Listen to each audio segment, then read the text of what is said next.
الرحمن الرحیم درود پاک پڑھیں۔ اللہم صلی علی سیدنا مولانا محمد معدن الجود والکرم وآلہ وبارک وسلم صلاۃ و سلام علیک یا رسول اللہ وسلم علیک یا حبیب اللہ۔ قربانی کے متعلق مسائل کا سلسلہ جاری ہے۔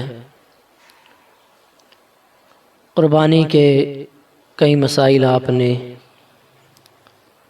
پچھلی مجالس کے اندر سماعت کیے۔ قربانی کے جانور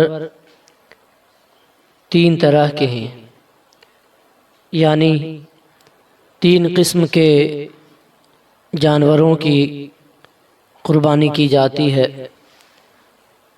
پہلے نمبر پر اونٹ ہے، دوسرا گائے اور تیسرا بکری۔ ہر قسم میں اس کی جتنی قسمیں ہیں سب داخل ہیں، نر مادہ، خصی اور غیر خصی، سب کا ایک حکم ہے، یعنی سب کی قربانیاں ہو سکتی ہیں۔ خصی بکرے کی قربانی کرنا زیادہ افضل ہے، غیر خصی کے مقابلے میں خصی بکرے کی قربانی کرنا زیادہ ثواب رکھتا ہے۔ اللہ کے رسول صلی اللہ تعالی علیہ وسلم سے خصی جانوروں کی قربانی کرنا ثابت ہے۔ بھینس گائے میں شمار ہے اور اس کی بھی قربانی ہو سکتی ہے۔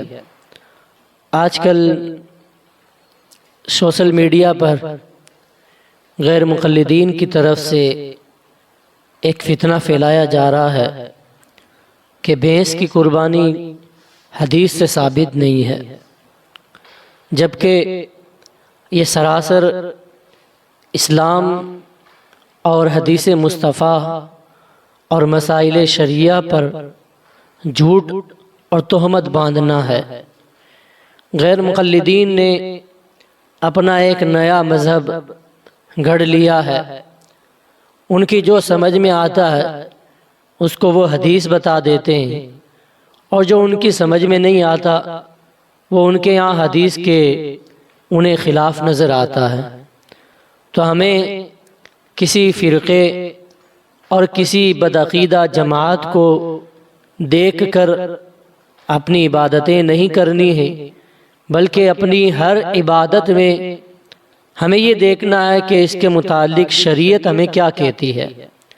ہمارے لیے کوئی اہل حدیث غیر مقلد یا دیوبندی ہمارے لیے حجت اور دلیل نہیں ہے، ہمارے لیے تو قرآن دلیل ہے، سرکار علیہ السلام کی حدیث ہمارے لیے دلیل ہے، اجماع صحابہ ہمارے لیے دلیل ہے، اور ائمہ مجتہدین کا قیاس یہ ہمارے لیے دلیل ہے۔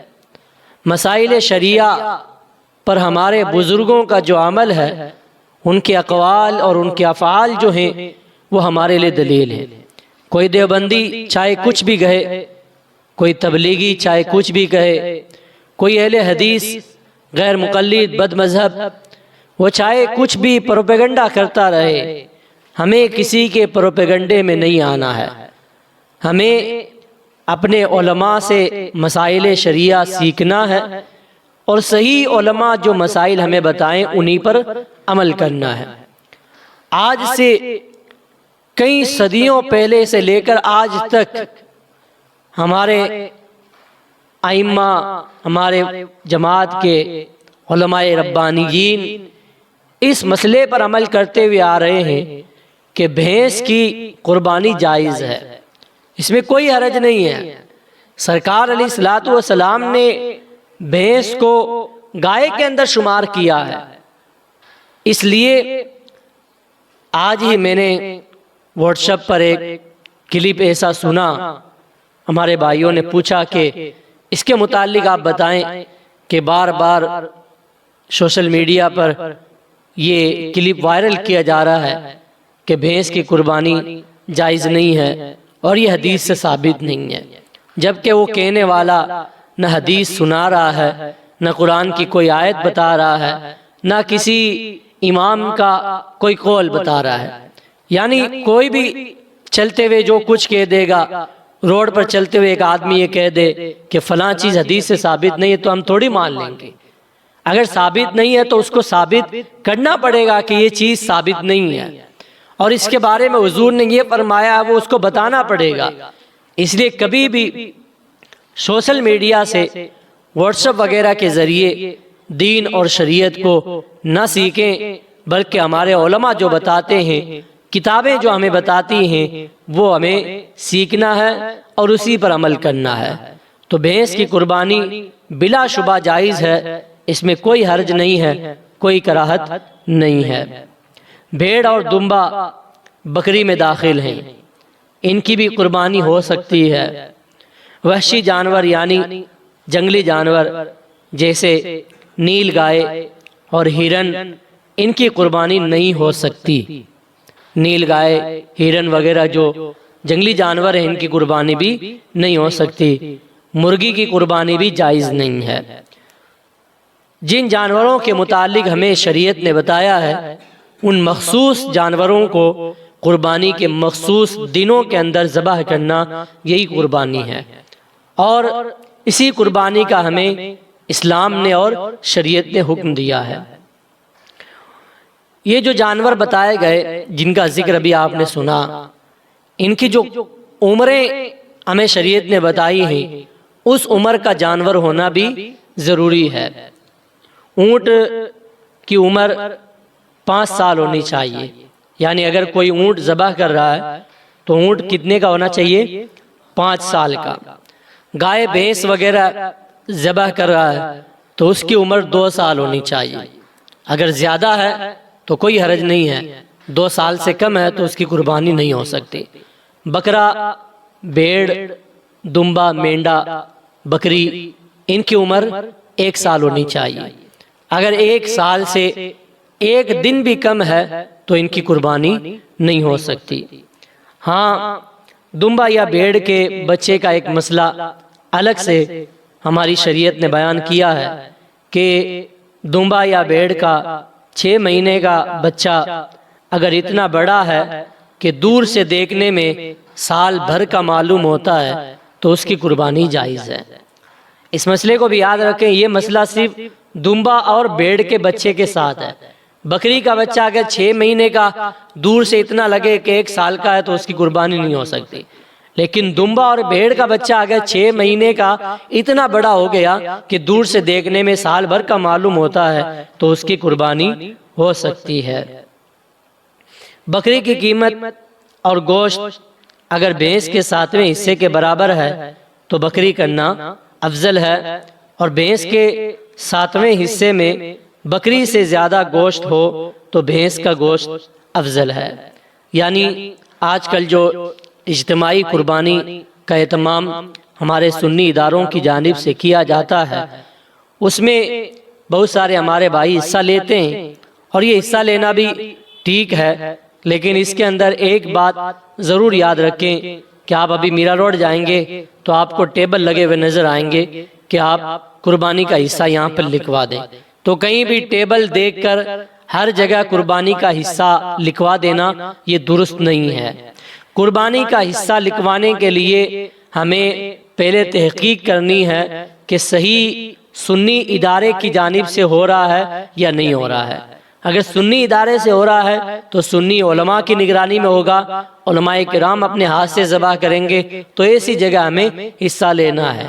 بعض ایسی تنظیمیں اور ایسے ادارے بھی ہیں کہ وہاں نہ کوئی قربانی کے لیے کوئی عالم جاتا ہے، نہ علماء کی نگرانی میں وہ قربانیاں ہوتی ہیں، تو اس کے اندر جانوروں کی جو عمر ہے وہ بھی اوپر نیچے ہو جاتی ہے۔ اگر نیچے ہو گئی یعنی 2 سال سے کم عمر کا جانور ہے جس میں 7 حصے شریک ہو گئے تو پھر ان 7 کی قربانی نہیں ہوگی۔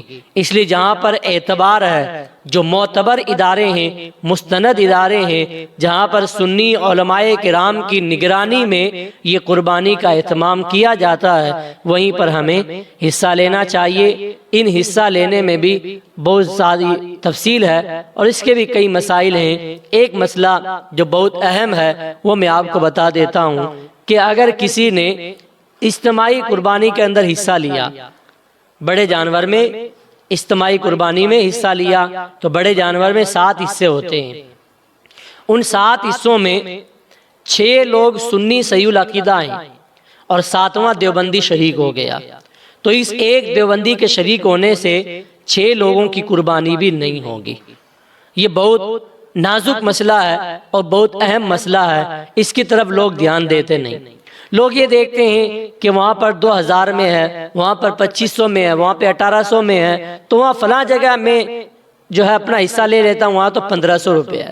100-200 کے پیچھے دیکھ کر وہ ایسی جگہ حصہ لے لیتے ہیں جہاں پر دیوبندی اور سنی سب کی ایک ساتھ قربانی کی جاتی ہے۔ تو اگر آپ نے ایسی جگہ حصہ لیا کہ آپ کے حصے کے اندر، آپ کے جانور کے اندر کوئی بد مذہب داخل ہو گیا، تو ایک بد مذہب یا ایک کسی غیر مسلم کے داخل ہونے کی وجہ سے، اس بد مذہب کے داخل ہونے کی وجہ سے بھی اس کے ساتھ جتنے لوگ شریک ہیں ان کی بھی قربانی نہیں ہوگی۔ اس لیے اس مسئلے کے اندر ہمیں تحقیق کرنی چاہیے، جہاں پر صرف سنیوں کی قربانی ہوتی ہے اور صرف سنیوں کو اس میں شامل کیا جاتا ہے، ایسی جگہ ہمیں حصہ لینا چاہیے تاکہ ہماری قربانی صحیح اور درست ہو جائے۔ اور یہ قربانی میں حصہ لینے سے افضل جو ہے وہ تو یہی ہے کہ آپ اپنے گھر میں جانور لائیں، بکرا یا بکری گھر میں لا کر اپنے گھر کے اندر اپنے ہاتھ سے یا کم سے کم اپنے پاس کھڑے ہو کر جو ہے اس کے سامنے کھڑے ہو کر ذبح کروائیں، یہ سب سے بہتر ہے۔ ہم یہ نہیں کہتے کہ حصہ لینا بہتر ہے، بہتر یہی ہے کہ آپ جانور خود خریدیں، خود لائیں اور اپنے سامنے ذبح کروائیں، یہ بہتر ہے۔ اس سے بہتر حصے والی قربانی نہیں ہو سکتی، تو اس مسئلے کو بھی آپ یاد رکھیں۔ اس کے بعد بکری بکرے سے افضل ہے، یعنی بکری کی قربانی کرنا بکرے سے افضل ہے، مگر خصی بکرا بکری سے افضل ہے۔ یہاں پر 2 مسئلے، ایک یہ کہ آپ غیر خصی بکرا قربانی کر رہے ہیں تو اس سے بہتر کیا ہے؟ بکری۔ غیر خصی جانور سے بکری کی قربانی کرنا افضل ہے، لیکن اگر آپ کے پاس ایک بکری ہے آپ کے سامنے اور ایک خصی جانور ہے، جو خصی کیا ہوا ہے وہ جانور ہے اور ایک طرف کیا ہے؟ بکری ہے، تو اس بکری سے خصی جانور افضل ہے، کیونکہ سرکار علیہ الصلوۃ والسلام سے خصی جانور کی قربانی کرنا ثابت ہے۔ تو اگر آپ خصی جانور کی قربانی کریں گے تو سنت پر عمل ہو جائے گا، اس لیے بکری سے خصی بکرا جو ہے وہ زیادہ افضل ہے۔ تو یہ جانوروں کے متعلق چند مسائل تھے، آگے اور مسائل آئیں گے کہ جانور کے اندر کون سا عیب ہے تو قربانی ہو جائے گی اور کون سا عیب ہے تو قربانی نہیں ہوگی، یہ سارے مسائل انشاءاللہ آئندہ مجالس کے اندر آپ سماعت کریں گے۔ اللہ تعالی ہم سب کو مسائل شریعہ کی روشنی میں قربانی کرنے کی توفیق عطا فرمائے۔ بسم اللہ الرحمن الرحیم۔ اللہم صلی علی سیدنا مولانا محمد معدن الجود والکرم وآلہ وبارک وسلم۔